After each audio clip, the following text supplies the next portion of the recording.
জয় শ্রীকৃষ্ণ। রাধে রাধে। আশা করব ভক্তরা, মাতাজিরা, আপনারা সবাই ভগবান শ্রীকৃষ্ণ এবং শ্রীমতী রাধারানীর কৃপায় সবাই ভালো আছেন। আর আপনারা যাতে সংসারে, পরিবার, বন্ধুবান্ধব, আত্মীয় স্বজন সবাইকে নিয়ে সবসময় ভালো থাকতে পারেন, সেটাই আমি ভগবান শ্রীকৃষ্ণ এবং শ্রীমতী রাধারানীর চরণে সবসময় প্রার্থনা করি। আজ সনাতন ধর্মের প্রচারক কৃষ্ণের দাস সুচিতনা আপনাদের সামনে উপস্থিত হয়েছি রবিবারের গীতামৃত, যেটা প্রত্যেক রবিবার 7টা থেকে 8টার মধ্যে আমি ভগবান শ্রীকৃষ্ণের মুখনিসৃত বাণী শ্রীমদ্ ভগবদ গীতার একটা শ্লোক, মাহাত্ম্য, তাৎপর্য এবং সংক্ষিপ্ত বর্ণনা নিয়ে হাজির হই। আজও আপনাদের সামনে উপস্থিত হয়েছি। তাই আপনারা আজ এই সকাল থেকেই নিষ্ঠার সাথে শ্রবণ করুন রবিবারের গীতামৃত শ্রীমদ্ ভগবদ গীতার কথা। হরে কৃষ্ণ। ওং নমো ভগবতে বাসুদেবায়।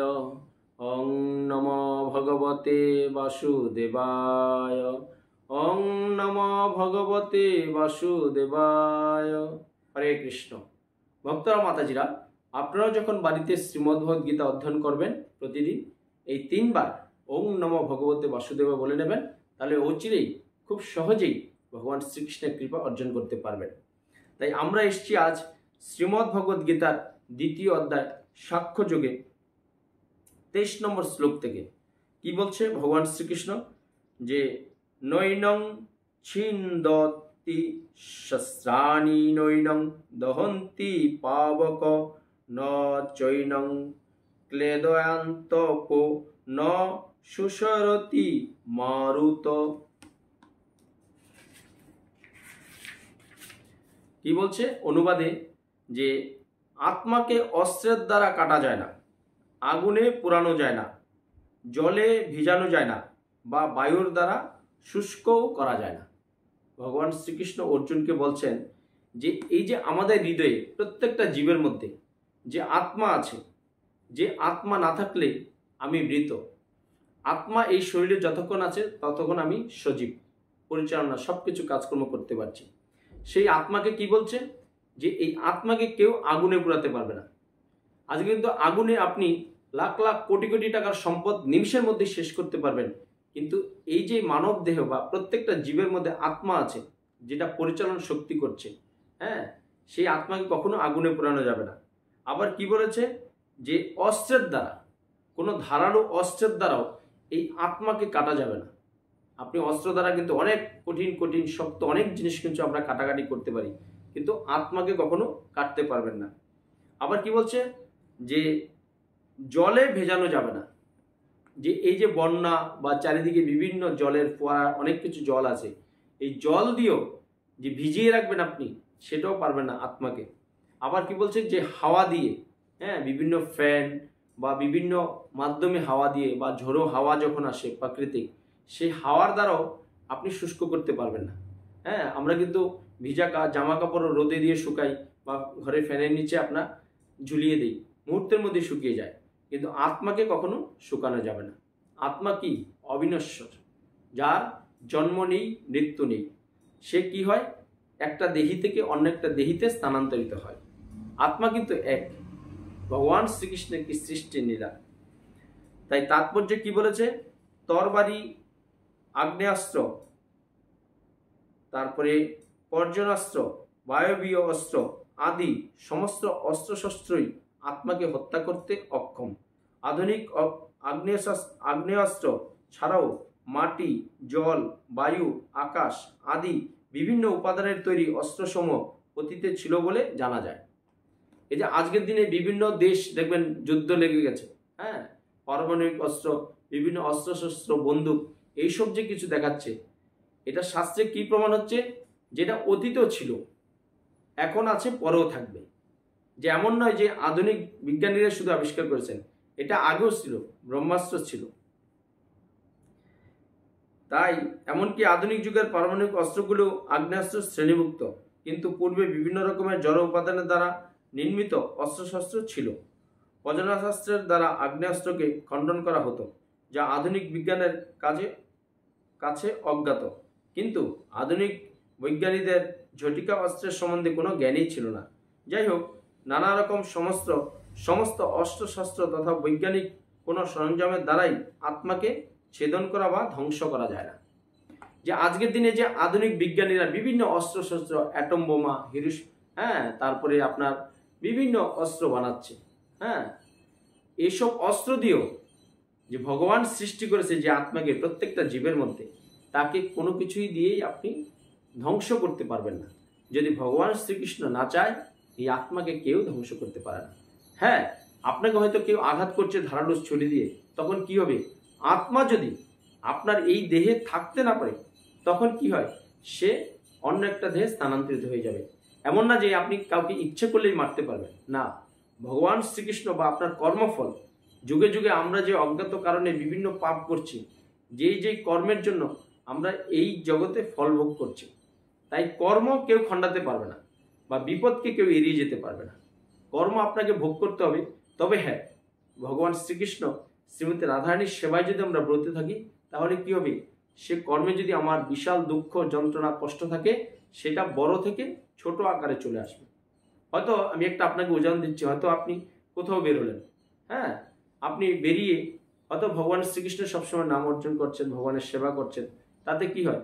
আপনার যদি সেদিন হয়তো একটা হাত কাটা যেত, হাত কাটা যাওয়ার কথা ছিল, কিন্তু আপনি যেহেতু ভগবানের শুদ্ধ ভক্ত বা ভগবানের নাম অর্জন করেন, তখন কি হবে? আপনার হয়তো একটা আঙ্গুলের উপর দিয়ে যাবে বা আপনি হয়তো হোঁচটকে পড়ে যেতে পারেন। বিপদ কিন্তু আপনার হবে, কিন্তু সেটা কি হবে? আপনার বেশি বিপদটা খুব ছোট্ট সূক্ষ্মভাবে সেটা ভগবান শ্রীকৃষ্ণ আপনাকে বাঁচিয়ে দেবে।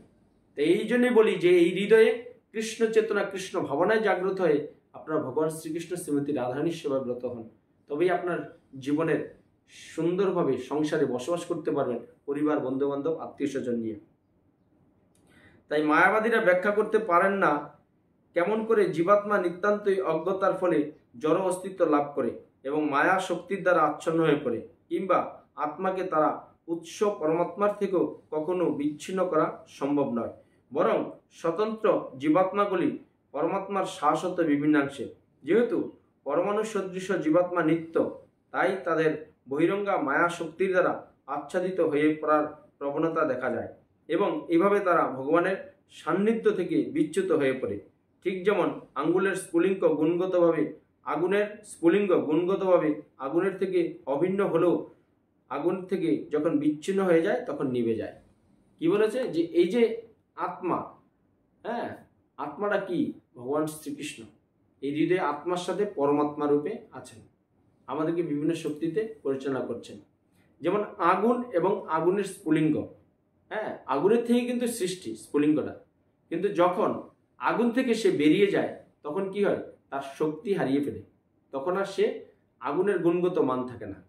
তদ্রূপ এই হৃদয় থেকে যদি আত্মাটা বেরিয়ে যায়, তখন এই জীবন যে কোটিপতি থাকুক, যে গরিব থাকুক, যে সারা পৃথিবী স্বনামধন্য থাকুক, এই দেহটার আর কোনো মূল্য থাকে না। আত্মা যখন আপনার যতক্ষণ এই শরীরে আছে ততক্ষণ আপনি, আত্মা বেরিয়ে যাওয়া, মৃত্যুর সাথে সাথে একটা মানুষের সবকিছু শেষ। আপনি বেঁচে আছেন এটাই সত্যি, আত্মা বেরিয়ে গেছে আপনি শেষ। তাই ভক্তরা, মাতাজিরা, আপনারা সবসময় ভগবান শ্রীকৃষ্ণের সেবায় ব্রতী করে শ্রীমদ্ভগবদ্ গীতা অধ্যয়ন করুন।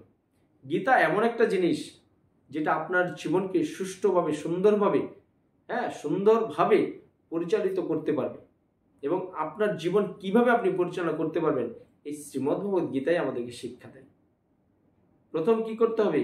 ভগবান শ্রীকৃষ্ণের প্রতিদিন এই শ্রীমদ্ভগবদ্ গীতা আপনারা অধ্যয়ন করুন, পরিবারের সবাই মিলে আনন্দ সহকারে, উৎসবের মেজাজে। মাঝে মাঝে আপনাদের বাড়িতে শ্রীমদ্ভগবদ্ গীতা পাঠের ব্যবস্থা করুন। আপনার আশেপাশে বন্ধুবান্ধব, আত্মীয় স্বজন যারা আছে তাদেরকে একত্রিত করে এই গীতার জ্ঞান আপনারা প্রচার করুন।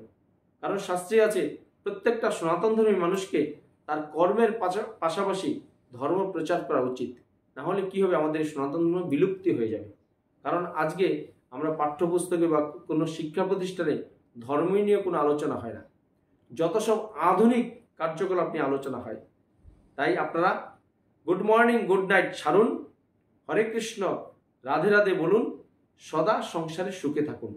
এটাই আমার কিন্তু একটা কথা, যে সবাই সবকিছু ছেড়ে দিন, যে যেখানে থাকবেন, যাকে প্রথম দেখবেন হরে কৃষ্ণ রাধে রাধে বলবেন। তাতে কি হবে? ভগবান শ্রীকৃষ্ণ আপনাকে কৃপা করবে এবং আপনি যাকে বলছেন তাকেও ভগবান শ্রীকৃষ্ণ কৃপা করবে, কারণ আপনি ভগবান শ্রীকৃষ্ণের প্রিয় একজন, আর তার নাম আপনি প্রচার করছেন, গীতার বাণী প্রচার করছেন। গীতা মানেই ভগবান, ভগবান মানেই গীতা। কেন?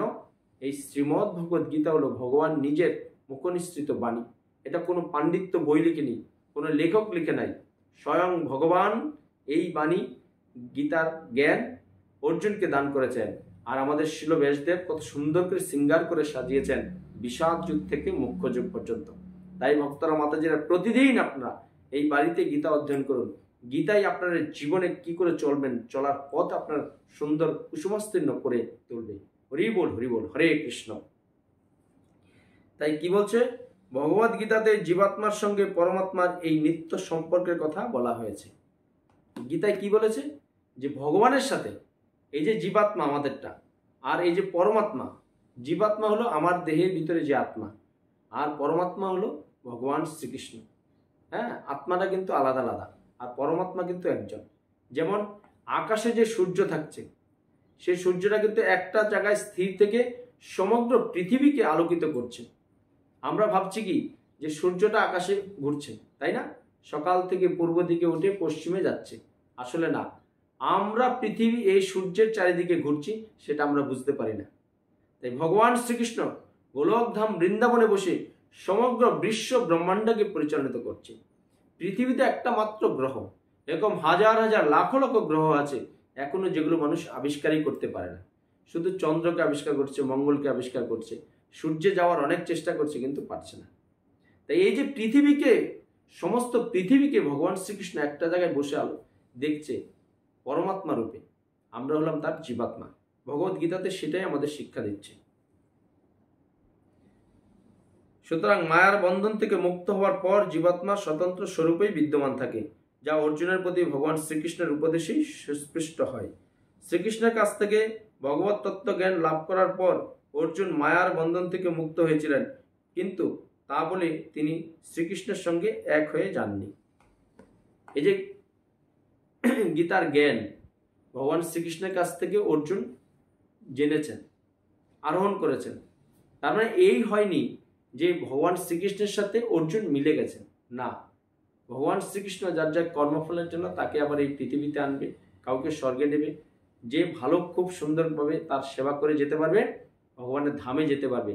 যে ধামে গেলে আর সেখান থেকে আসতে হবে না। তাই আমাদের উচিত ভগবানের যে আমরা নিত্য দাস, ভগবানের সেবায় ব্রতী হওয়া। তাহলে কি হবে? গীতা আমাদেরকে পড়তে হবে। আজকে আমি কেন্দ্রীয় সরকার, রাজ্য সরকার সবাইকে এই গীতা পাঠ্যপুস্তক করার জন্য আমি অনেক চেষ্টা করছি।